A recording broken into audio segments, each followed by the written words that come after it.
అందరికీ praise lord. దేవుని నామానికి మహిమ కలుగును గాక. మీరందరూ బాగున్నారు కదా?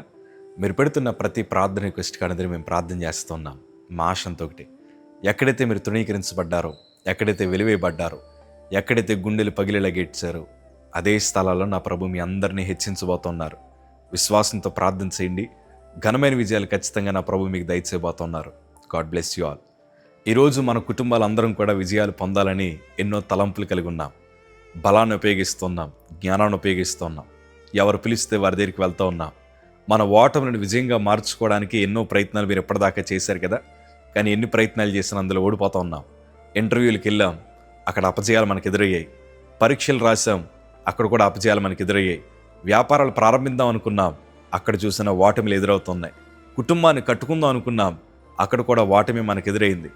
ఏం చేయాలో అర్థం కాని పరిస్థితి మధ్యన మిగిలిపోయాం కదా. ఈరోజు దేవుని వాక్యంలో ఒక చక్కటి మాట మీతో పంచుకోవడానికి ఆశపడుతున్నాను. 2 రాజుల గ్రంథం 18వ అధ్యాయము 7వ మాట చదవగలిగితే, కావున యెహోవా అతనికి తోడుగా ఉండెను, తాను వెళ్ళిన చోటనెల్లా అతడు జయము పొందెను. ఇది మనం చదువుతుంది ఎవరి కోసమో తెలుసా? 25 సంవత్సరాలకి సింహాసనం ఎక్కిన హిజ్కియా కోసం మాట్లాడుకుంటున్నాం. అతడు సింహాసనం ఎక్కిన తర్వాత దేవుని యందు భయభక్తులు కలిగి అతడు చక్కటి ఆత్మీయ జీవితాన్ని కొనసాగించాడు గనక దేవుడు అతనికి తోడుగా ఉన్నందున అతడు అడుగుపెట్టిన ప్రతి స్థలములో అతడు విజయాన్ని చూడగలిగారు. ఈరోజు దైవ సేవకుడిగా ఈ వీడియో చూస్తున్న మీ అందరితో మాట్లాడడానికి ఆశపడుతున్నాను. ఇప్పటిదాకా ఎన్నో ఓటములు మనకు ఎదురయ్యాయి. ఇప్పటిదాకా ఎన్నో అపజయాలు మన హృదయాన్ని కృంగదీశాయి.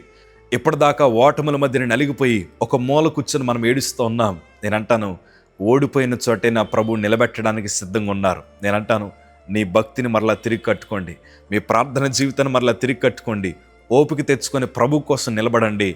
దేవుడు మీ హస్తాలు పట్టుకుంటాడు. ఎందుకంటే ఆయన చేతులు సాహస కార్యములు జరిగించగలవు. ఎప్పుడైతే ప్రభు మీ చేతులు పట్టుకున్నారో మీరు అడుగు పెట్టిన స్థలమంతా విజయముల చేత నా ప్రభు మీ హృదయాన్ని తృప్తిపరచబోతా ఉన్నారు. ఎన్నాళ్ళు ఓడిపోయారేమో, ఎన్నాళ్ళు కృంగిపోయారేమో నిరుత్సాహపడద్దు. దేవుని మందిరానికి వెళ్ళండి, ప్రార్థించండి, మోకాల అనుభవాల్లోకి రండి. ప్రభు కోసం ఏదైనా చేయాలన్న ఆలోచన మీరు కలిగి ఉంటే ఖచ్చితంగా విజయము మనదే. దేవుని కోసం నిలబడితే తన ప్రజలను ఎప్పుడు విడిచిపెట్టే దేవుడు కాదు. ఒక సేవకుడిగా గుండెలు చరుచుకొని ధైర్యంగా చెప్పగలిగిన మాట ఏంటి తెలుసా? నేను ఓడిపోయిన చోటే ప్రభు నాకు విజయాన్ని ఇచ్చాడు. నేను అవమానం పొందిన చోటే దేవుడు నన్ను ఘనమైన సాక్షిగా నిలబెట్టాడు. నన్ను నిలబెట్టిన దేవుడు మీ అందరినీ కూడా నిలబెట్టగలిగిన శక్తిమంతుడు. అందుకే ఎప్పుడో చనిపోవాల్సిన నేను ఈరోజు మీ ముందర నిలబడి ప్రభు వాక్యాన్ని పంచుకోవడం గల కారణం ఏంటి తెలుసా? ఓడిపోయిన చోటే నా ప్రభు అందరినీ నిలబెట్టగలిగిన దేవుడు, బలహీనులను బలపరచగలిగిన దేవుడు. ఆయన తలదించుకున్న వారందరినీ కూడా తలెత్తి అనేక మంది మధ్యన వీరు నా బిడ్డలు అని చూపించగలిగిన ఏకైక మనస్సున్న మహారాజు ఎవరన్నా ఉన్నారంటే అది మనం ఆరాధిస్తున్న నజరేయుడైన యేసు ప్రభుల వారే. అందుకే ధైర్యంగా చెప్తాను, విజయము మనదే.